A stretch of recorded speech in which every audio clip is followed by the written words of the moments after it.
You are making the world a better place by listening to the Joy of Living podcast. This is your guide to achieving a more purposeful, powerful, and positive life. Join Barry Shore in unlocking the best version of you and becoming happier, healthier, and wealthier. And now, here's your ambassador of joy, Barry Shore.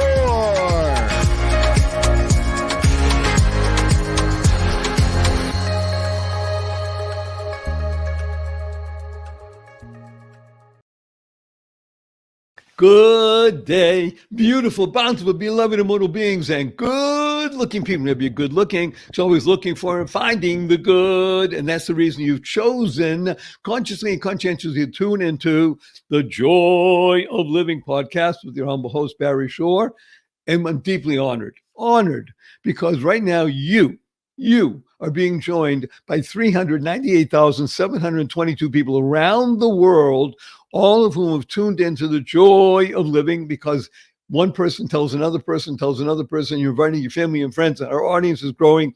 And by the end of the summer of 2024, God willing, we will have over 500,000 people listening on a regular basis. And what I urge you to do, and every time, is just share this with 5 people. That's all. 5 people. Now, you want to share with 50 or 100, that's up to you. But just do it with 5. And that way we can touch millions of people around the planet and really shift the energy of the planet. Because you know, the reason you tuned into this show, The Joy of Living, is because we discuss the 3 fundamentals of life. And the 3 fundamentals, of course, are, number 1, life. Your life has purpose. And when you lead a purpose-driven life, number 2 happens. You go mad. Now, MAD is a wonderful acronym that stands for make a difference. Lead a purpose-driven life, you make a difference in the world. And the 3rd is to uncover the power and the secrets of everyday words and terms. Simple example. Right now, this show is carried around the world. Hundreds of thousands of people are listening and watching sometimes. And it's carried over the internet. If you ask anybody, what does www stand for? Invariably, it has to do with the internet. And factually speaking, they're correct. However, in our world, the world of the positive, purposeful, powerful, and pleasant, www stands for what a wonderful world. And what is a word, right? WHATA. And of course, a tip of the hat and a big thank you to Louis Armstrong, Satchmo, for enabling that song to go viral and not just touch tens of millions or hundreds of millions, but billions of people around the planet. Whenever you hear the opening bars of what a wonderful world, what do you do right away? You can't help it. You smile. Now, smile is one of the most important words you can ever internalize, utilize, and leverage in your life, because smile stands for seeing miracles in life every day. That's right, seeing miracles in life every day. Now, I'm privileged to speak to people regularly over the internet and in person. Recently, I did a show. We had 1,127 people in the audience. I'm telling you a story about Barry Shore. I'm talking about seeing miracles in life every day. And some people raise their hand and say, hey, Barry Shore, I've been up for hours already. Have you seen any miracles? And I asked them, are you here? Can you hear? Can you stand still? I can't. Can you walk? I can barely do that. You have water, drink, you have food to eat, you have a place to sleep, you have family, your friends. Every single one of those is a miracle.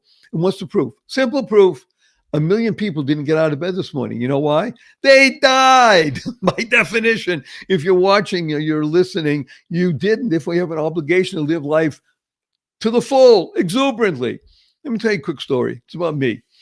Imagine, if you can, I'm standing up in the morning completely healthy and hearty, just like I hope 99.99% everybody here listening. And in the evening, I'm in the hospital, totally, completely paralyzed, my neck down. It was not a spinal injury. It was not an automobile accident. It was a rare disease that took over my body and caused me to become a quadriplegic. Nothing in the body moved, my neck down. I can only communicate by blinking my eyes. I was 144 days in the hospital. I was 2 years in a hospital bed. I couldn't move. 4 years in a wheelchair. I had braces on both my legs, my hips, my ankles. That was progress. Thank God today I'm able to be vertical and ambulatory with the help of a 7-foot walking wand. So I'm a triped, not a biped. I can't walk up a stair by myself. I can't walk up a curb by myself. I have help 12 hours a day, 7 days a week. But hear my voice. Positive, purposeful, powerful, and pleasant. All because of one word. Smile. That's right. Seeing miracles in life every day. I got to tell you a quick story. My 8-year-old niece comes over to me a few weeks ago. She said, Uncle Barry, can we spell smile? S-M-I-E-L. I thought about it. Smile, smile, sounds the same. Why not? I asked her, how come? She says, because then it would stand for seeing miracles in everyday life. Out of the mouth of an 8-year-old. But what was she doing? She was creating the kind of world she wants to live in. Now, CREATE is a wonderful acronym that stands for causing rethinking, enabling all to excel. And you're going to be involved in rethinking because you're going to be one of the greatest rethinkers in the world today. Wait till you get a load of Evan Sayet. It's amazing. Causing rethinking, enabling all to excel. And it's all due to one wonderful idea. It's called a shift in perspective. Now, I've been working with people for more than 4.5 decades, and I can tell you 97.2% of all the people I start working with, and you're talking about very high achievers, they drop the F and shift, and the other stuff happens. You're going to be effing careful with your Fs. You want to shift your perspective just a little bit, and then you can internalize, utilize, and leverage the 6 most important words you'll ever learn. And these are choice, not chance, determines your destiny. That's right. Choice, not chance, determines your destiny. How you choose to respond in any given situation will determine the path of your life and the trajectory. Now, before we bring on a wonderful Evan, I do want to warn everybody that I use a lot of 4-letter words. I even use the 4-letter FU word, and I do it because of the shock value and the fun. Now, of course, the 4-letter F words that we use, because we live in the world of the positive, purposeful, powerful, and pleasant, are life, love, hope, free, play, pray, swim, gift. And the 4-letter FU word is fun. Fun, that's right. F-U, capital N, capital N. So after the show, when you see your family and friends, you have a twinkle in the eye, a smile on your face. Remember that stands for. Point your finger, says, F-U, everybody. Remember to add right away, capital N, capital N. So where'd you get that? So I listened to Barry Shore on The Joy of Living, and he wants to teach the world to F-U. You got their attention. And now you can begin to share some of the rethinking that you've been exposed to, and we can begin to shift the energy of the planet. So before we bring on Evan in just a minute, I want to urge everybody to use the 2 most powerful words in the English language 3 times a day from now and the rest of your life. And you do this, and you will be happier, healthier, and wealthier. These 2 words are thank you, thank you, thank you. Thank is an amazing idea. It's a word that stands for to harmonize and nurture kindness.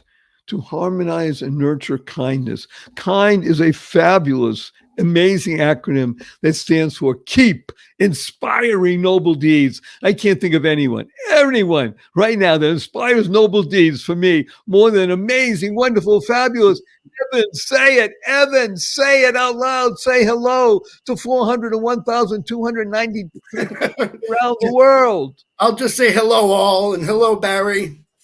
You do realize that Evan is a 4-letter word. Yes, and so is the backwards Knave, but you spell it without the K. But and so is Vane, V-A-N-E. Yes, you are a 4-letter. When was the last time somebody said F-U to you and you laughed? Oh, many times, because I have 2 choices, laugh or fight, and I'll choose to laugh. Well, everybody, you are going to be consumed with laughter in the most positive, purposeful, powerful, pleasant way, because Evan uses laughter as a tool, as a lever. That's his fulcrum and his lever. There's a great guy named Archimedes. Everybody should look it up. Archimedes, he lived almost 2,000 years ago, had tremendous impact upon our world with theorems that work. And one of them was, he said, give me a fulcrum and a lever and I'll move the world. Well, that's what Evan does. He does it with words. You do realize Archimedes is not a 4-letter word. Just want to make sure you're on the same page.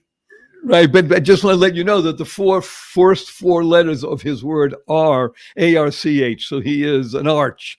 And see, I banter is not a 4-letter word, and yet it's a great idea in life. So we're going to have the ability for you to rip open your mind and your heart and get deep into yourself so that you will no longer be living in a world of illusion and delusion and come into the world of reality. if I started telling you all the things about Evan, it would take the rest of the show. But I am going to highlight a few things. So I want to drop names and just really get your attention to lean in. You don't have to write down anything, nothing. Just go to my website, barryshore.com, BARRYSHORE. Everything will be there about Evan, his new book, what he's done, the things about him. It's a treasure trove. And you need to be accessing this. Let me tell you the following. So Evan was born in a place called New York City. Now, I don't have to say New York, New York. Just say New York City, because we have listeners all over the world. Everybody knows New York City. He is a stand-up comedian. He was on Letterman. He was a television writer. He wrote for something called Politically Correct with Bill Maher, Maher. He became a political speaker for Heritage Foundation, which you need to learn about. It will be in the show notes. He's an author, a campaign advisor to Ted Cruz for his presidential 2016 campaign, and a speechwriter for first candidate and then President Trump. Okay, dropping names, but that's great because that's what Evan is. He uses a name to create a hook so that you can learn to get out of your comfort zone. So let's just jump right in, Evan. Actually, let me do two things. Let me first tell the title of your book, and then we're not going to talk about it until later. Okay? Sure. Okay. Because the title is so intriguing that only Evan Sayet could have this title. And he's not kidding when he has a title. And the title is Magic Soup, Typing Monkeys, and Horny Aliens from Outer Space. And the subtitle is The Patently Absurd, Wholly Unsubstantiated, and Extravagantly Failed Atheist Origin Myth. It's not a mouthful, it's a mindful. Evan, you have been credited by one of the great men or people of the conservative movement. And when we say conservative, we're talking about small c and capital C in terms of the political orientation. And it is the balance to the crazy leftists. I say crazy. And you've been credited by Andrew Breitbart, who's one of the first most amazing conservative people in the country, in the United States, who's since passed on physically, but his whole raison d'etre lives on. When you gave a speech at the Heritage Foundation, I'd like you to speak about that speech, because when you say it, it's different than me saying it. So, Evan, please help us. Yeah, I mean, Andrew called it one of the 5 most important conservative speeches ever given. And when I went to Washington to give that speech, I was a political neophyte. I mean, I was still a television writer. I was still a stand-up comedian.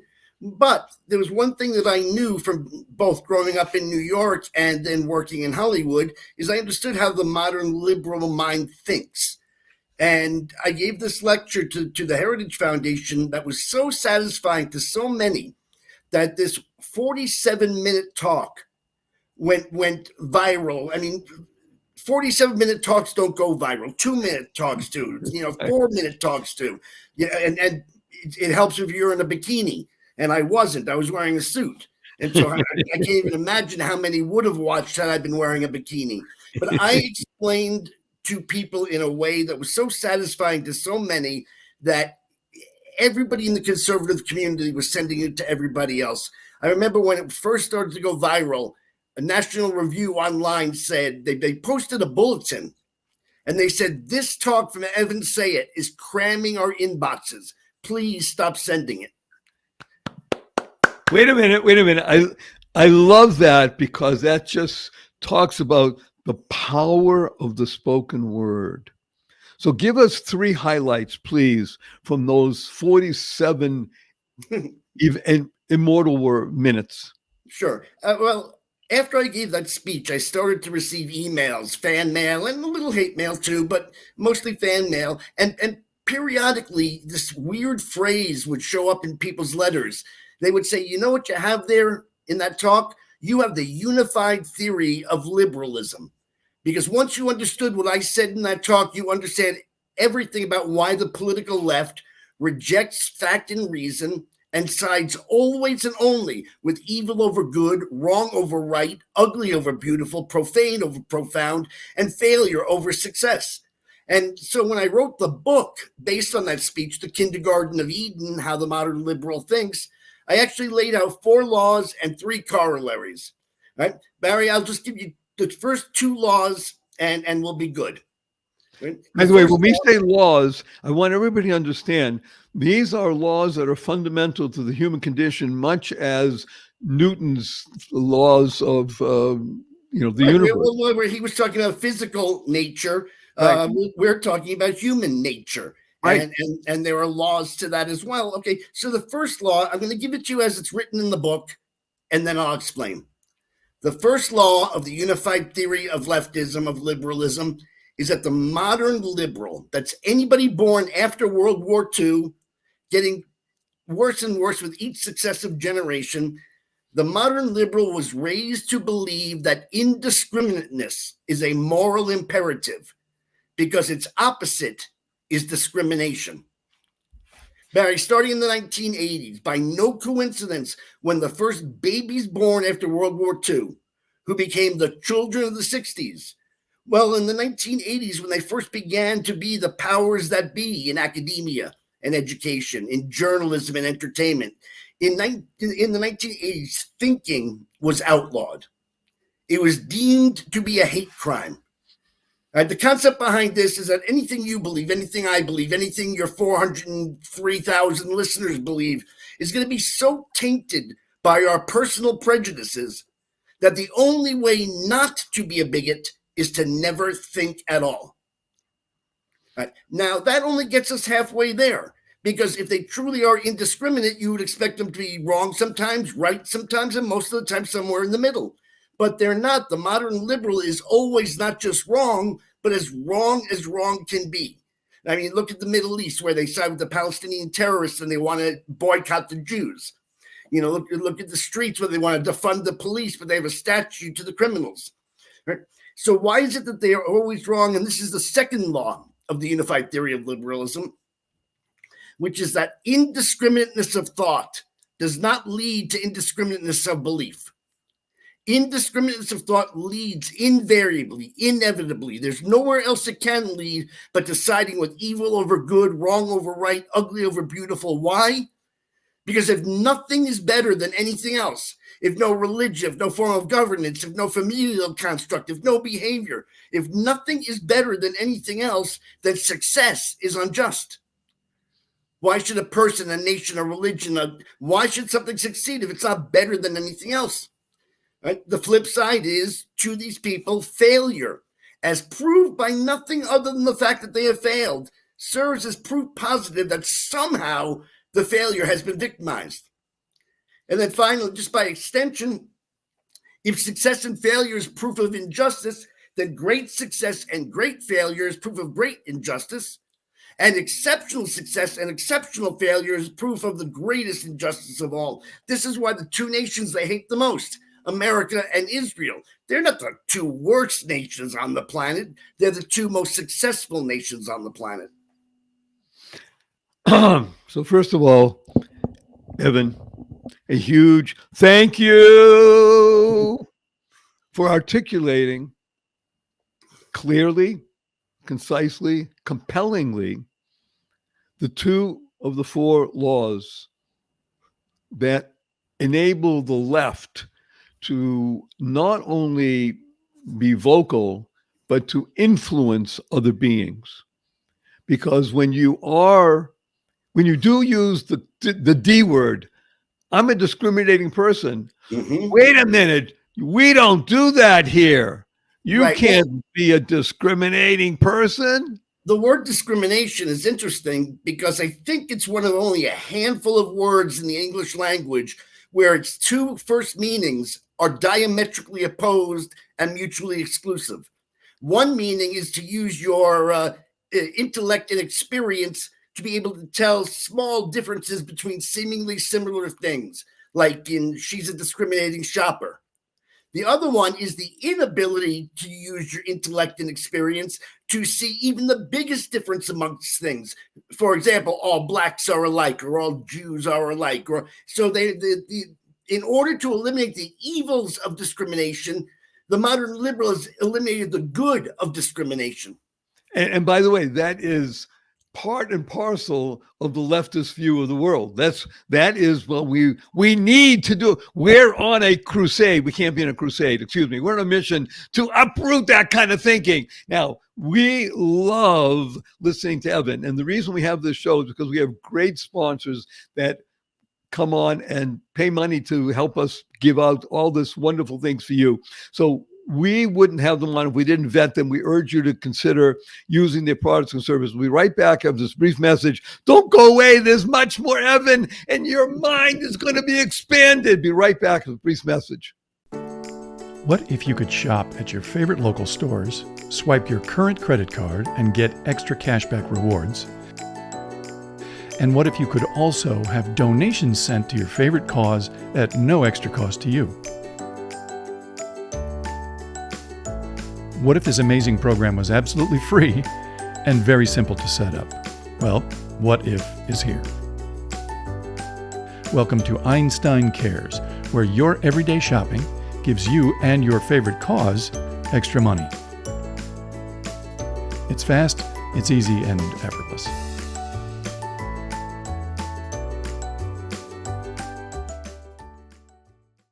Good day, beautiful, bountiful, beloved, immortal beings, and good-looking people. Maybe you're good-looking. Show is looking for and finding the good. We found good in abundance. Our cup runneth over with good. And we have been able to visit an amazing nation, thanks to Evan, and that is the nation called discrimination. And learning to be able to discriminate between two different things leads to having a critical thinking mind. So, Evan, let's move from this remarkable. You know what? Before we do, Barry, I'm sorry, but it leads also to purpose. It leads to perspective. It leads to the potential for happiness.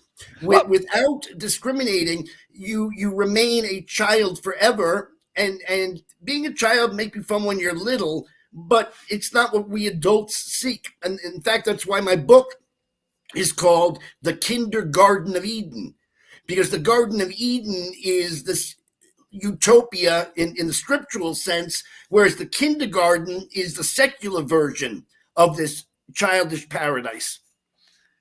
Yes, and we could talk about the idea of Peter Pan taking over human beings that appear to be adults is what's causing havoc in the world at this very moment. It's happening, as you pointed out, it's happening, or the attempt is happening, to take over in the two most successful nations in the world, in the history of the world, the United States of America and the country of Israel.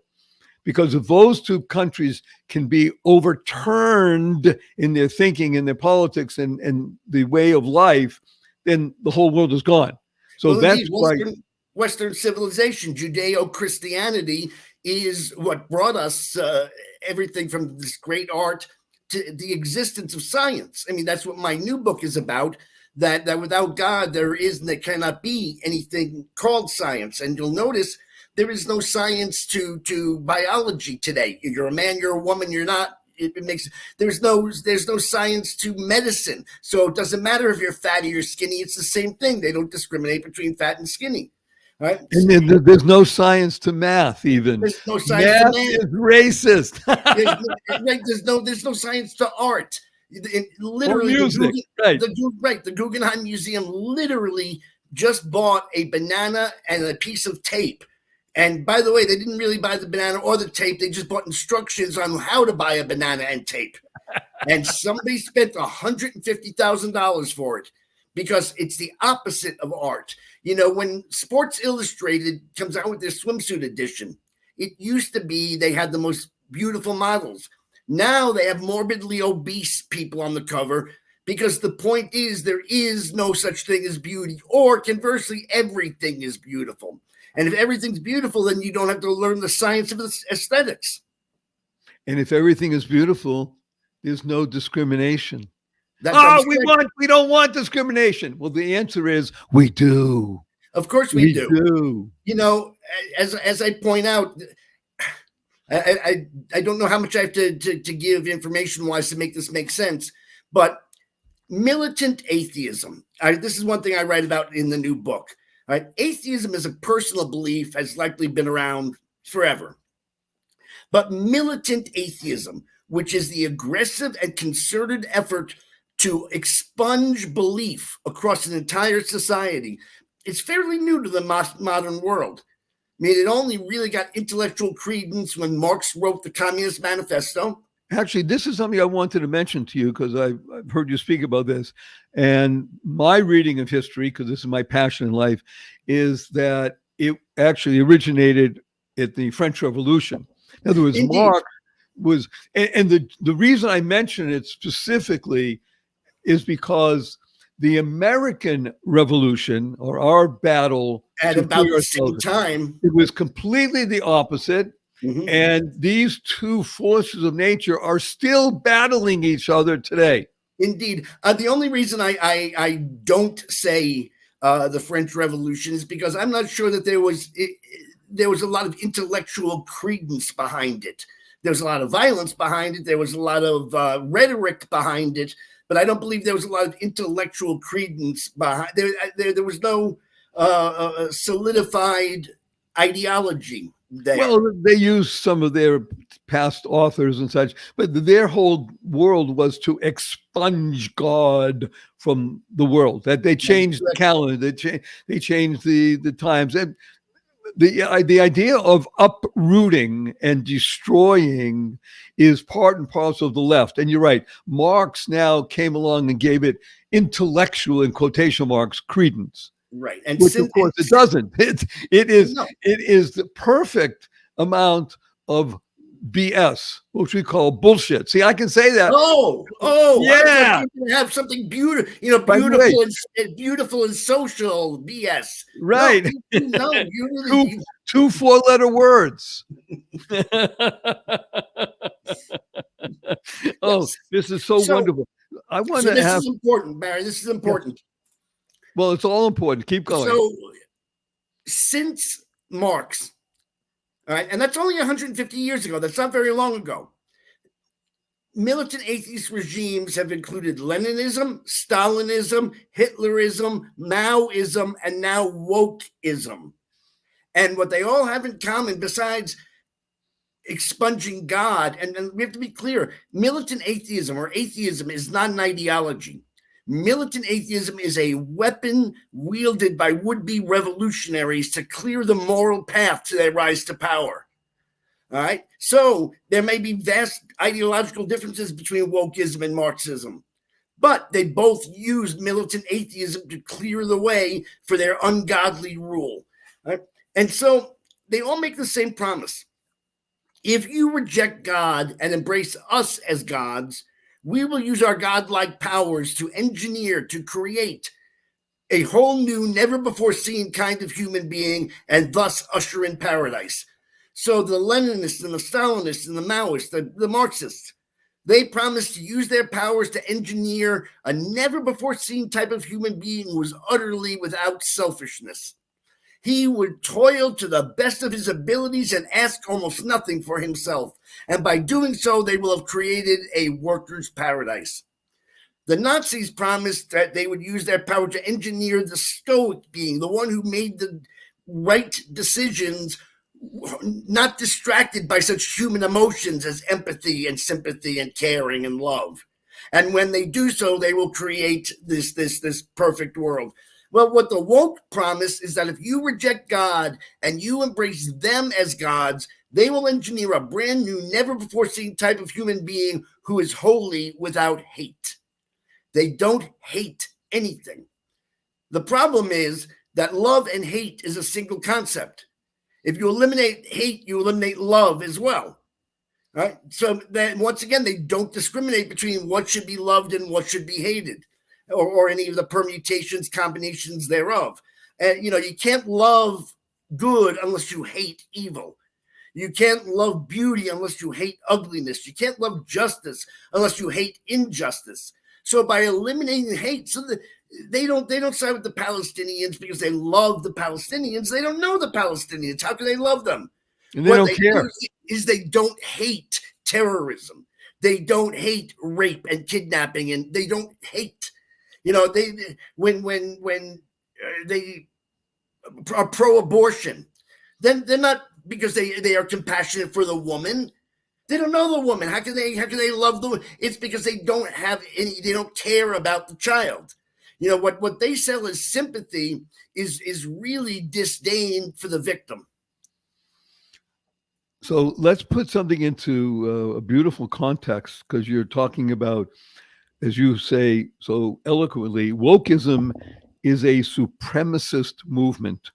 I want to make mention, as Evan has said, so remember his last name is Sayet, Sayet. Just go to my website, barryshaw.com. Everything's about Evan and his book and such is there. And then if you're not animated by this conversation, then something is amiss with you. That's a miss, 4-letter word. Okay. Love and hate. The reason I'm going to mention this is because it is truly the essence of the biblical world. Like you mentioned before, Western civilization is based on Judeo-Christian principles and values. In the book called Ecclesiastes in English, which is really a Greek word, and it means Koheles in Hebrew, which is a gathering together. One of the most famous chapters, chapter 3, outlines the famous 28 different times of things happening in a human being's existence. And we talk about a time for love, a time for hate, a time for war, a time for peace, etc., etc. Yeah, 14 pairs. We all heard the bird song. We know. Right, exactly. You're dating yourself as BYRDS. Yes. The point of that we're making here is that the Bible is not a group of ideas. It is truth and fundamental truth. And therefore, as Evan points out just so clearly to anybody who's thinking about this, and thinking is the key, remember? Creating, causing, rethinking, enabling all to excel, is that if you do not eliminate hate, if you do eliminate hate, you eliminate love, because they are harmonious aspects of the human condition, the famous yin and yang, or whatever you want to say. But the reality of life is that if you give yourself over to something that sounds too good to be true in any situation, well, it is. So I love this that you say wokeism is a supremacist movement. And I think the coda to that is ... because it's really all about power. Mm-hmm. It's not about caring. It's about power. And they would deny that they're a supremacist movement because by definition, if they don't discriminate, nothing is even better than anything else. So how can they be supremacists? But they believe not believing is supreme. They believe that, it's not that they don't believe in anything. It's that they do believe in nothing. Nothing is going to save the world. Nothing is what created the world. Nothing is beautiful. Nothing is nothing. Only nothing. That's all they have. We're talking about the key word, discriminating thought. Discriminating thought, if you don't engage in it, then invariably, there's no such thing as amoral, because amoral invariably leads to immoral. And therefore, the counterbalance to immoral is to be moral. In order to be moral, one must use one's mind. One must discriminate.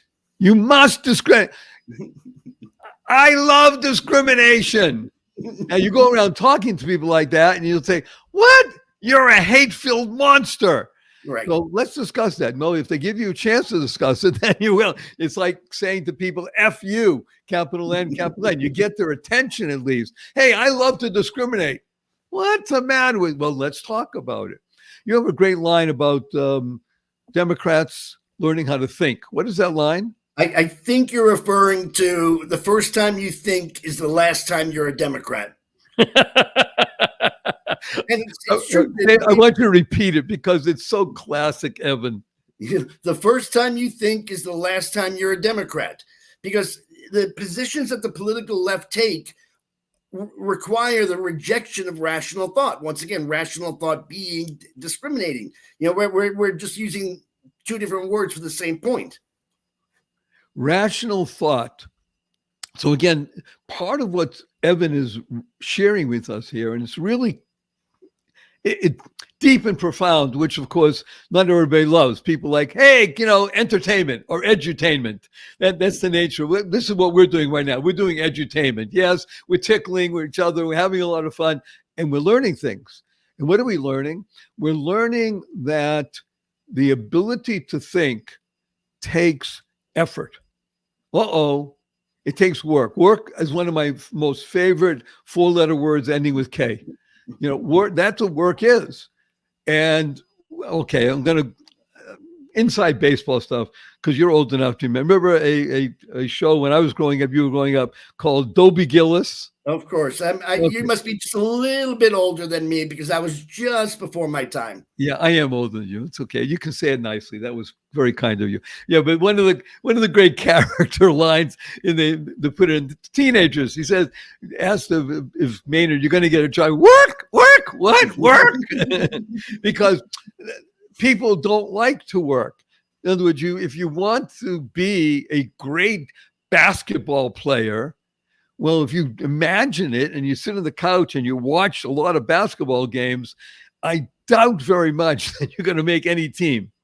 Now, if you go out and you shoot hoops and you play aggressively and with other people and you ask for learning how to learn and get a coach and a mentor and you think about the game, did you hear this? Think about the game. You have a chance, you have a shot at actually learning how to play basketball, which of conversely, if you don't, you have no shot. No shot. It's it. You can't. So this is what you're discussing with us now. And the idea is really about power. Because as we know, that great line, power tends to corrupt. Absolute power corrupts absolutely. And yet the human condition cannot forego the lust for power. Is that not correct? Well, you'll notice that the people who are at the forefront of this movement, including the people of the World Economic Forum, they lusted for money. And now that they have the money, what is there left in their life to lust for? Only power. So that's what this whole woke movement is led by, and it seems like it came upon us all of a sudden out of nowhere. But the truth is, it began in the 1960s with the 60s radicals. And they literally declared war on the United States, literally. And they did war-like things, set off bombs, killed people, kidnapped people. And they sought to incite a revolution. The problem was they couldn't get anybody to join their revolution because even though America really had real problems back then, like racism and sexism and real discrimination against real other people, evil discrimination. Even then, people realize how great America is compared to the rest of the world. I tell a story. I think it's in The Woke Supremacy about when Muhammad Ali went to Africa to train for a fight.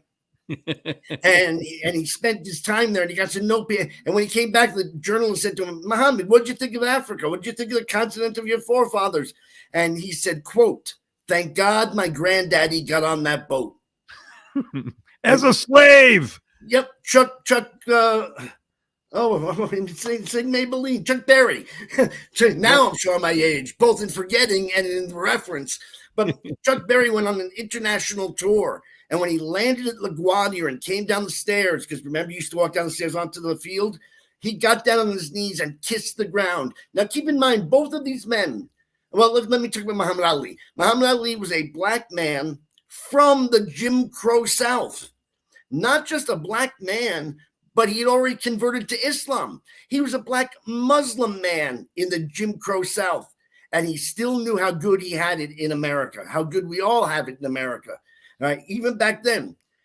So they couldn't get anybody to join their revolution. So they went on what's called the Long March through the institutions. They spent the next 20 years or so insinuating themselves into positions of power in academia and journalism and entertainment. And they sought to take over the culture creating industries.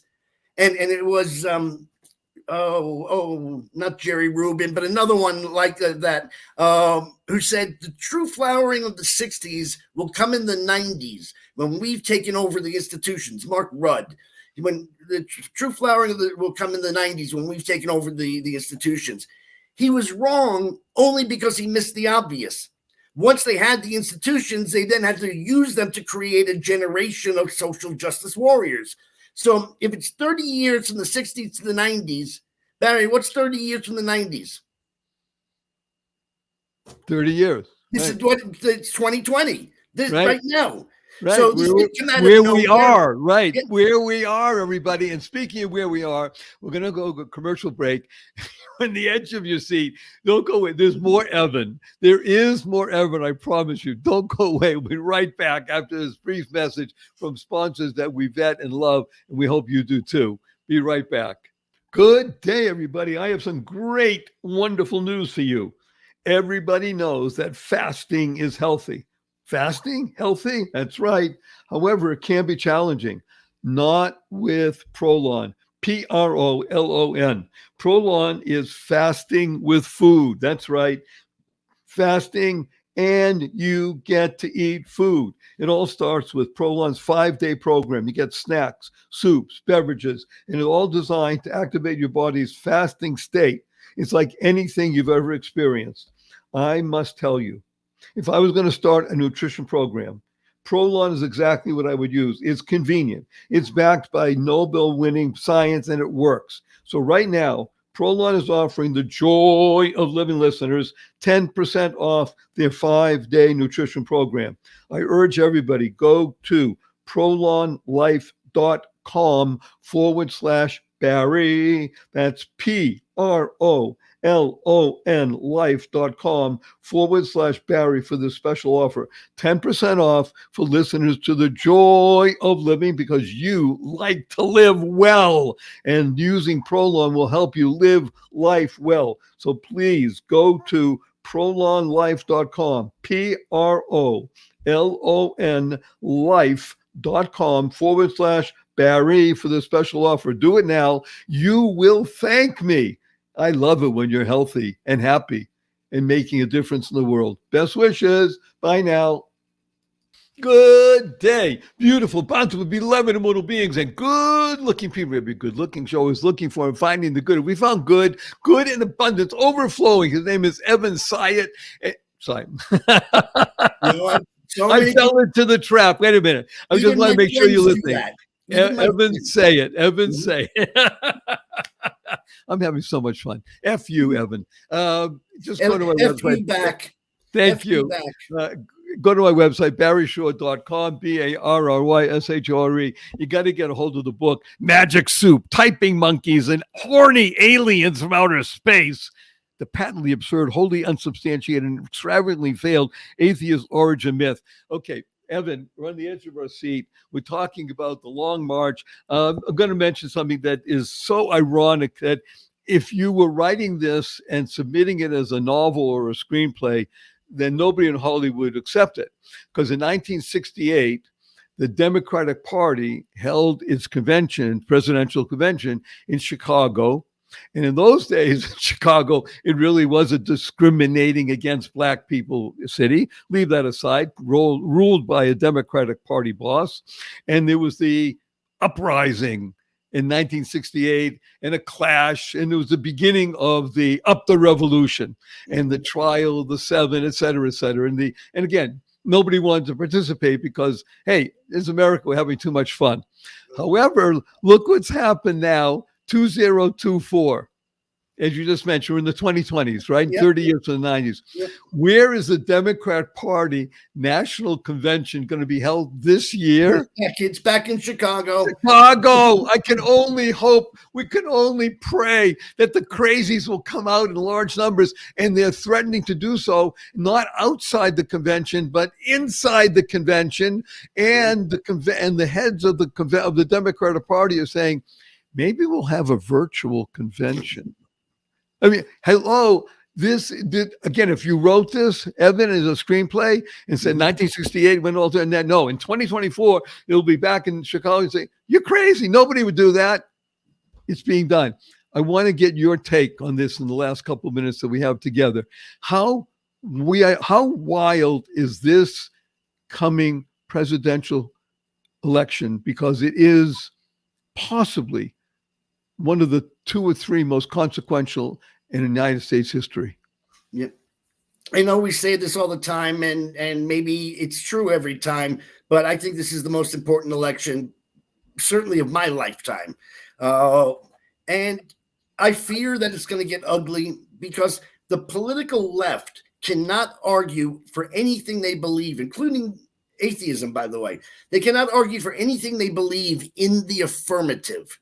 I mean, that's one of the conversations I have with my atheist friends. Now, you believe in God? You believe in an invisible man in the sky? I said to them, you know what? I'm going to cop to. I'm going to stipulate everything that you think about me is true. I'm stupid. I'm brainwashed. But tell me, enough about me. What do you believe about how the universe came into existence? Not even Richard Dawkins, not even the leading evolutionary scientists, not even the leading chemists and physicists have even a theory. You know, how okay, enough about me, but how do you think the cosmos fine-tuned themselves in opposition to the laws of thermodynamics? You know, things don't go from chaos to organized, they go from organized to chaos. Well, the Big Bang was literally the definition of chaos. And now it's literally the definition of precision to allow for life to exist. Okay, enough about me. I think it was God. What do you think? And they have no answer. And that's what the answers are: magic soup, which is the primordial ooze, typing monkeys, which is basically luck, because you know the infinite monkey theorem. If you put enough monkeys in enough rooms with enough typewriters for enough time, eventually they'll type the collective works of Shakespeare. By the way, just to put it to pause, Shakespeare is out these days. Nobody likes that white guy from the 16th century. Because if you can't argue why Shakespeare is great, because nothing is great, then the only reason that we teach him is because he's a white Christian of European descent. Yeah. So it's white supremacy to teach Shakespeare. And that's what I mean when I say they cannot argue in the affirmative. What do they replace Shakespeare with that's better? They don't have anything. They can't have anything because nothing is better than anything else. And it's so sad because these kids live in a world between hatred for those of us who do discriminate and indifference because there's nothing to discriminate between. So they live their entire existence only between the parameters of hate and indifference. That's a terrible way. And by the way, they're committing suicide. In record numbers. It's epidemic in record numbers. They're also killing each other in record numbers. Not even close to the number of random multiple homicides. They're also mentally ill. They have anxiety. They have depression. They have that self-hurting. All of these things, all because the leftists have taken God away. And God is science, and science is discrimination. By the way, it's so important. I want you to speak even for just a minute. Horny aliens from space. Yep. All right. So how did life begin on Earth? And we know how, you know, we believe we know how God breathed the life into. So what do they think?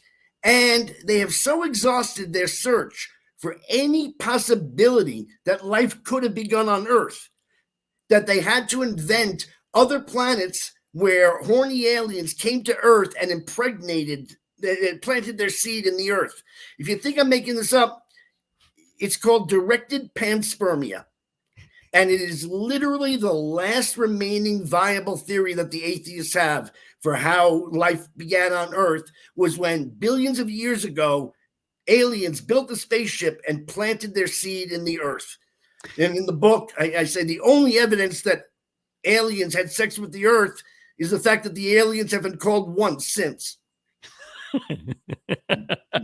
Now, we're laughing, and people on the other side who are avowed anti-God people say, well, yeah, well, look at your stuff. I'm reading this. Okay, the parting of the seas and this, and the sun stands still. Okay, we'll agree. We'll stipulate that those are pretty amazing ideas and things. Okay. Mm-hmm. I think it's a little more in the realm of humanity and possibility than, like you said, horny aliens from outer space. I swear to you, that is the a theory. Yep. It's not just a theory. It is the only remaining theory that they have left, because the other theories have been proved impossible. There's no evidence for horny aliens in outer space. The evidence for it is that it couldn't possibly have happened on Earth. There are two big lies of militant atheism and atheism in general. One of them is they get their victims to reject even considering God, because God is not scientific. God is not materialistic. It's not. They redefined science as materialism. Well, what they don't tell their victims is that the only other alternative, not God, is equally as unscientific according to their own definition. If we can only accept as science things that are made of the material within the dimensions in which we can perceive height, width, depth, and time, if the answer has to be there, then atheism has no answer either, because the universe was either always here, which means it was outside the dimension of time, or it wasn't always here and it was created by something from outside of our universe. So what the most atheists today don't disbelieve in God, they disqualify God, because they don't understand that there are two equally extra scientific possibilities, but one of them is true. Okay, this is a very high note. High note, both four-letter words. We have, sorry to even say these words, Evan, but our time together at this juncture is coming to a close. I have three quick questions for you. Are you ready, sir? Yes, sir. Number one, will you come back again? It would be my pleasure. Thank you. Number two, Evan Sayet. You have only 80 seconds to answer this question. Okay. What is your most fervent desire? My most fervent desire. I would like to return to a time of meritocracy. I would like to return, and look, in fairness, there's always an imperfect meritocracy. Is there such a thing as white privilege? Probably, but there's also tall privilege, and there's this felt privilege, and there's having two parents privilege, and when you and a good singing voice privilege. And what I would like to see. I think I can solve this all if everybody would agree just to do this. Go back to doing your job. Scientists, don't be advocates, be scientists. Journalists, don't be advocates, be journalists. Comedians, don't be advocates, be journalists, be comedians, be entertainers. All right? Educators, educate.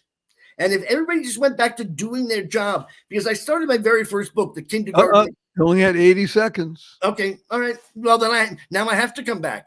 The third question, may I give you a hug in front of 402,819 people around the world? Let me tell you what HUG stands for.